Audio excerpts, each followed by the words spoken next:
नमस्कार दोस्तों, आज हम पढ़ने वाले हैं रस। रस का जो शाब्दिक अर्थ होता है आनंद। जहाँ पर किसी प्रकार का आनंद, दुख, शोक, निर्वेद जैसे उत्पन्न हो जाते हैं उसी को रस कहा जाता है। तो रस के 4 भाग होते हैं, जिसका मतलब होता है विभव, अनुभव, संचारी भाव और स्थायी भाव।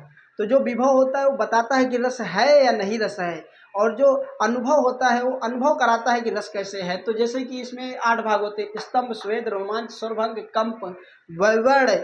वैवर्ण के बाद अश्रु प्रलय, जहाँ पे कोई रोता है, जहाँ पे आंखों से आंसू बहते हो, जहाँ पे निर्वेद होता हो, कंप होता हो, स्वेद होता हो, ये सब अनुभव के अंतर्गत आते हैं। फिर आता है संचारी भाव। ये 33 भाग होते हैं, जैसे कि ये होता है हर्ष, विवाद, त्रास, लज्जा, ग्लानि, चिंता, शंका, असूया, अमर्ष, मोह, त्याग, व्याधि, रोग, मरण।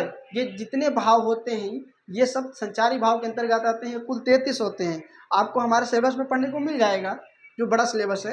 और उसके बाद होता है स्थायी भाव। स्थायी भाव भरत मुनि ने 8 ही रस बताए हैं, लेकिन उसके बाद एक रस और जुड़ जाता है तो 9 हो जाते हैं, लेकिन कुल 11 रस होते हैं। जिसमें 11 रस ये इस प्रकार से हैं: जो श्रृंगार रस है, हास्य रस है, करुण रस है, वीर रस है, विवत रस है, अद्भुत रस है, भयानक रस है, रौद्र रस है, विस्मय रस है, शांत रस है, वत्सल है, भक्ति रस है।